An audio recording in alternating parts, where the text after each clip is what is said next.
Once again, welcome dear student in my channel.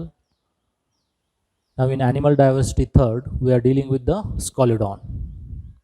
I have posted the earlier lectures of the Scoliodon as well as the different kinds of the topics of paper thirds. Hope you enjoyed the earlier lectures and understood all this very well. Still you are having doubts or the query, please feel free to write into the comment box.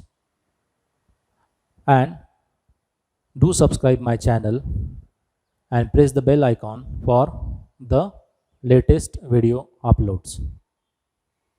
And if you like the video, please press the like button.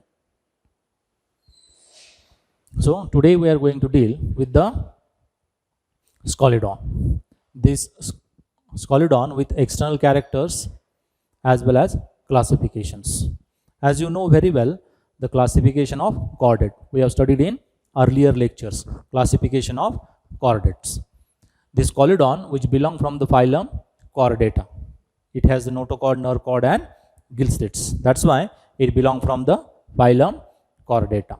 Then it belongs from the subphylum Vertebrata or Craniata. Vertebral column is present as well as the cranium or brain box is present. That's why it belongs from the Craniata or Vertebrata.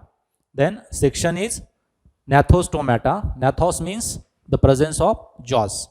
That's why it belongs from the Gnathostomata, because it has the jaws, upper jaw and lower jaw. Then class is Chondrichthyes, means it is cartilaginous fish. Endoskeleton of the Scoliodon is made from cartilage. Then order is Pleuroprimata. The mouth is present to the ventral sides and the animal is of the having the spindle shaped structures. That's why it is about the this Pleuroprimata. And the family is Carcharinidae. So this about the family Carcharinidae. Genus is Scoliodon and species is Soracova. Scoliodon is commonly found in Indian coastal region, basically to the South Indian coastal region, at the coastal region of Tamil Nadu, where these kinds of the Soracova species found. This is a Tamil word, Soracova, and the meaning of it is black shark. And due to this it is called as the black sharks. And the size of the Scoliodon is measured up to 60 centimeter. That is the average length of the Scoliodon from head to, that is snout to tail. Then the color of the body is dark gray to the above and pale white to the ventral sides or below. So this is about the coloration. So this is all about the classification and the habitat of the Scoliodon. As it is a carnivorous, this having the this kinds of the structure and backwardly directed teeth. So these backwardly directed teeth are present in Scoliodon. So likewise, after this classification, we will see the external characters. In the external characters, Scoliodon, which is having the three important regions of the body, these are the head, trunk and tail. So these are the three regions, but these three regions are not clearly distinguishable or not clearly separated from one another. So that's why they are intermingled in one another. So these are the three regions of the body of Scoliodon. If we see the structure of Scoliodon, it is having the 60 centimeter length, spindle shaped structures, tapering at both ends. The anterior end is going to be tapers, while the posterior it is also going to be tapers, but at the middle it is broad. And the head region, which is the dorsoventrally flat, while the trunk region, which is laterally compressed, but it is somewhat bulgy and larger structures.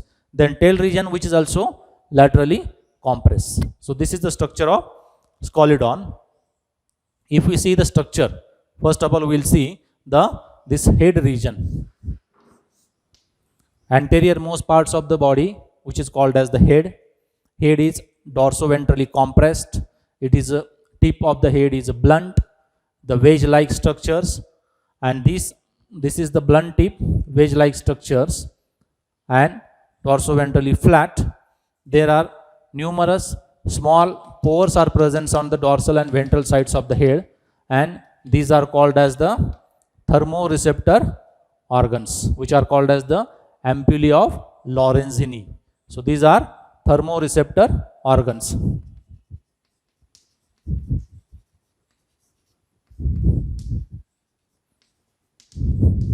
So these are present on the dorsal and ventral sides of the anterior most parts of the head, and that part is called as a snout. And these ampullae of Lorenzini are present on the snout, which are thermoreceptor organs which detect the temperature of water. Then at the below regions of the snout, there is external nares is present. So these paired external nares or the openings are present, and these external nares, which are not for this respiration purpose, they are only for the olfaction, sense of smell. So that is a function of these olfactory structures or the organs which are present from these kinds of the arises from the brain and goes up to these external nares. So these sensory cells are present into the external nares, which generally gives an idea about the smell of the different objects into the water to the olfactory lobes of the brain. Then again, after the nares, there is presence mouth to the ventral sides. As I told you about, the mouth of the Scoliodon is the crescentic. So this is about the ventral sides, and this is the structure of mouth. So this is crescentic mouth, and which is having crescent structures, having the upper and lower jaws. These are the lip-like structures where the teeth are present. These are not embedded into the jaws, superficially present on these kinds of the lips, and the teeth are backwardly directed. The teeth are homodont as well as polyphyodont in condition. Homodont means they are similar in size and structures, and polyphyodont means they reappear throughout the life. Whenever they are broken down or whenever they are cutted off, the older teeth replaced by the newer or the younger teeth, so many types into the lives. That's why such condition is called as polyphyodont. In case of human, that the 2 times teeth are going to be replaced, and such condition is called as diphyodont. But here the teeth are polyphyodont in conditions. Then into the mouth, tongue is present. The tongue is non-glandular, non-muscular, non-elastic, non-rasping, and the stiff or somewhat rigid tongue is present into the mouth of Scoliodon. Then paired eyes are present at this lateral sides of the head region, and these eyes are generally with the paired eyelids. So these eyelids are present, upper and lower eyelid to the eyes, and these are non-movable eyelids. Along with that, third skin fold or the membrane is present, which is called as nictitating membranes over the eye, which give the protection to this eye from the different kinds of the particles or the matters into the ocean. So this is about the eye, and this eye having monocular visions, because this is the structure of Scoliodon. The eyes are present to the lateral sides, and it can only see the object to that side only. So this due to the lateral positions of the eyes, and the vision is formed is monocular vision with the help of such kinds of the eye. So this is about the eyes of Scoliodon. Then just behind the mouth at the head region, 5 paired gill slits are present. These are directly open to the outside without having any kinds of the operculums or the protective covering, because this is the characters of the contractile species. Gills directly open to the outside. So these are the 5 pairs of the gill slits which are present to the lateral sides of the head region. So this is all about the head regions. Whole body of the Scoliodon is covered with the placoid scales, and the placoid scales are backwardly directed. So we have already studied the types of scales in fishes, in which we have studied the placoid scales, which are having the rhomboidal base, along with that the trident spine. So these kinds of these scales are present, and they are dermal in origin, embedded into the dermis, and comes out through the epidermis, outside the skin. That's why they can't easily remove.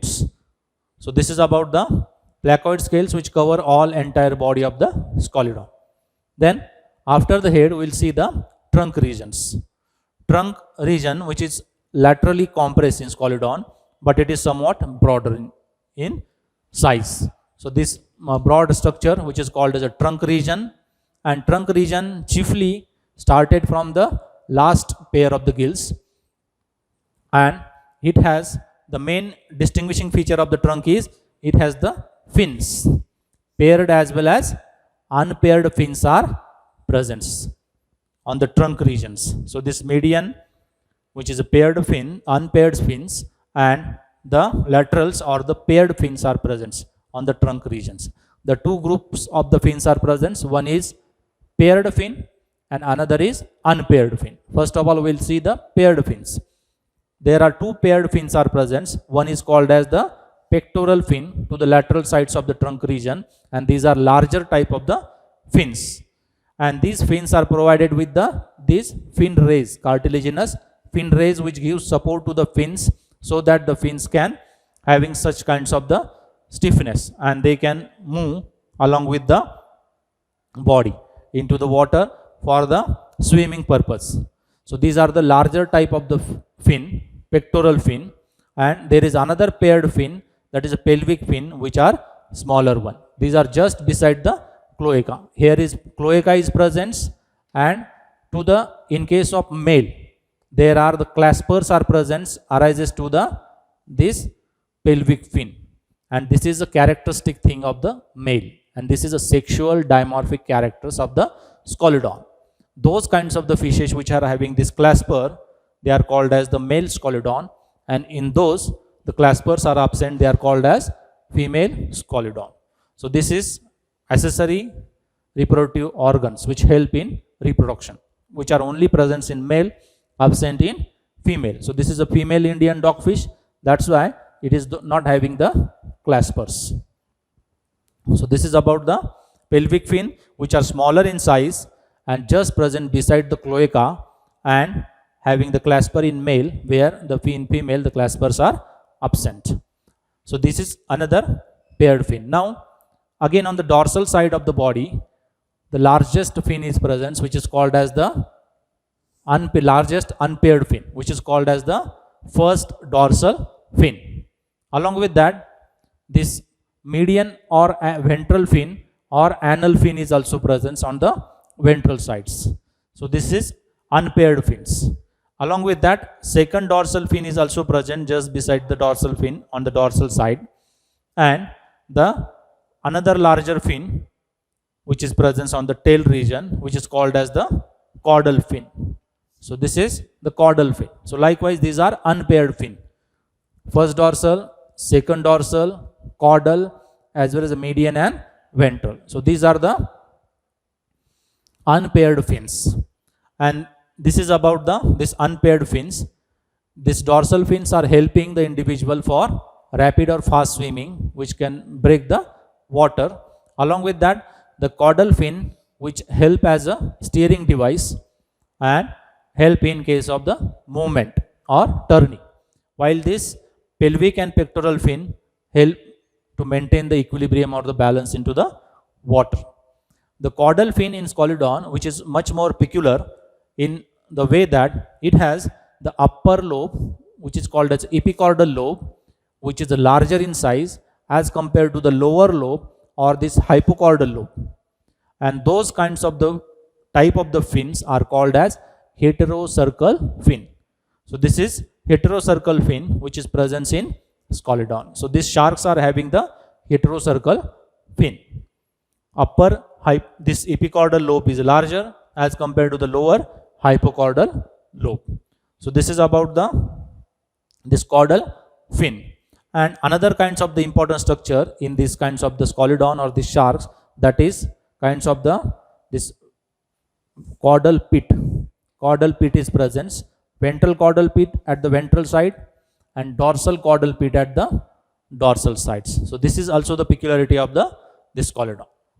So likewise, these are the external characters of the Scalodon Soracova. which is having such kinds of the structure with the 60 centimeter of the length, body divisible into head, trunk and tail.